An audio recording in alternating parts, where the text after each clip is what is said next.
আওয়ামী লীগ আমলে ওয়াজে আইসা আওয়ামী লীগ নেতারা চড়াও হইতো না, দেখেছেন না, চড়াও হইতো না। এখন বিএনপি নেতারা চড়াও হচ্ছে।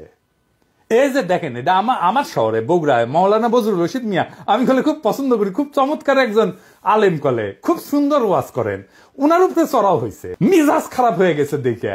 আর চড়াও হয়েছে কে? আওয়ামী লীগের পান্ডা মোহনের ভাই বিএনপি নেতা বাদশাহ, দুই ভাই দুই দল করে, এক ভাই আওয়ামী লীগ, এক ভাই বিএনপি। ওর ভাই বগুড়া শহরে কোনো জমি বাকি রাখে না, এই যে মোহন দখল করেছে, দুই ভাই দল করে সিস্টেম কইরা এখন আরেক ভাই রাজত্ব চালাইতেছে বগুড়ায়। এরা আগা পাঁচতলা দুর্বৃত্ত ফ্যামিলি। শোনেন কি করিছে। কিসের ভাষা ভাই? আমরা আমার দেশে থাকি না, আমরা দেশে থাকি না। ঠিক আছে, আপনি বলেন কেন যে আল্লাহ আকবার একবারই ছাড় দেয় না? আমাদের প্রত্যেকটা প্রোগ্রামে দেখো না, এই জায়গাতে আমি কি বুঝতে পারছি, তাকে শোনেন না না, এখানে যে কোরআন শরীফ তেলাওয়াত হলো একবারই দিছে আল্লাহ আকবার হাম্মাম করতে, আর দেয়নি, এটা ঠিক না। তার মানে দিছে তো না? তার মানে দেয়নি, দিছে তো। একবার দেখ 10 বার দেখ দিছে। আপনারা কোন আওয়ামী লীগের মধ্যে দিছে? আপনি তো বললেন একবারই দিছে আর দেয়নি, এটা তো ঠিক না।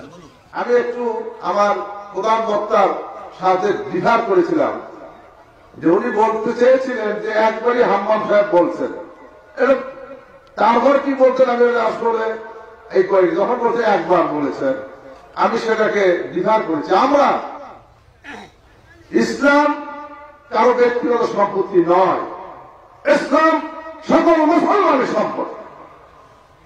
কেউ যদি মনে করে এটা আমার ইসলাম আমার একাডি আর করো না, এটা তো সঠিক না। যারা ক্ষমতার থাকতে যা করেনি, এরা ক্ষমতার যাওয়ার আগেই তার সাথে বেশি করতেছে। জোরে কোন কথা ঠিক কি না? রাধাবার সাথে আউট হয়ে গেছে। মাহফিলে যারা যাবেন, কোন রাজনৈতিক নেতা যদি আলেমের সাথে বেদবি করে না, একেবারে পায়রা ফেলাবেন, পারমিশন দিলাম, আমার নামে যেন কেস দেয়, আমি কয়ে দিছি। আর হুজুরেরা আপনাদের বলি, বেদবি নিয়েন না। আপনারা কোন আক্কেলে এই সমস্ত রাজনৈতিক দুর্বৃত্তদের ওয়াজের মর্চে আপনাদের পাশে বসতে দেন? ওদের সে যোগ্যতা আছে আপনার পাশে বসার? পাবলিকে তো আপনার ওয়াজ শুনবার এসেছেন নাকি? ওই গুলো ক্ষমা দেখবার আসছে, তা তো আসে নাই। আমি দুঃখিত, মুখ খারাপ করলাম, হুজুর বেয়াদবি মাফ করে দিয়েন, কিন্তু এ তো মেজাজ খারাপ হয়ে যায়। তো আপনি কেন ওগ্রে পাশে বসান কেন? আপনার ওয়াজের জমায়েতের ফুটেজ খাবার আসে, ওই হারামজাদা নিজেরা দেখলে তো পাবলিক আসবে না, কথাও কবে পারে না। আপনার ওয়াজের জমায়েতের ফুটেজ খাবার আসে, এটি এসে সে দেখায় যে আমি মেলা বড় নেতা। এগুলার পাত্তা দিবেন না, দাবরানি দিবেন, সাইজ হয়ে যাবে। ওয়াজের দিন তারিখ যেদিন ফাইনাল করবেন, ওই সময় কয়ে নেবেন মঞ্চে, যেন কোনো রাজনৈতিক নেতা না উঠে। এই হারামজাদা গুলা সেকুলার সাজে, কয় যে ধর্মকে রাজনৈতিক উদ্দেশ্যে ব্যবহার করা যায়। তুই উঠিস কেন ওয়াজের ইয়েতে? তুই রাজনীতি করিস তো, তুই ধর্মের ব্যবহার করিস কেন? তাইলে তুই উঠিস কেন ওয়াজের স্টেজে, মঞ্চে? কোন রাজনৈতিক নেতাদের বক্তব্য দিতে দেওয়া যাবে না। দেখেন দুদু ভাই কয় আজান নাকি মাজার কি যেন আছে, দেখেন শুনেন। ওই যে কে যেন আজান নাকি মাজার একজন আছে। হ্যাঁ দুদু ভাই, আপনারা যে বিএনপির দুদু বলে এটা জানেন? হ্যাঁ, দুদু দুদু, বুকের দুদু, বুকের দুদু নাম বিকৃত করেন কে? বেদবি কুটি থেকে শিখেছেন? আপনার কর্মী আপনার কথা না শুনে আজারি হুজুরের কথা শুনবি? এটা জানেন না তো? কর্মীর সাথে তো যোগাযোগ নাই, জিজ্ঞেস করে দেখেন।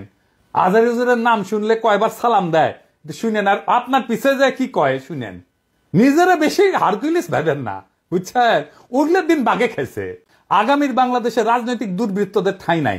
হাজারো ছাত্র জনতা এমনি এমনি তাদের জীবন দেয় নাই।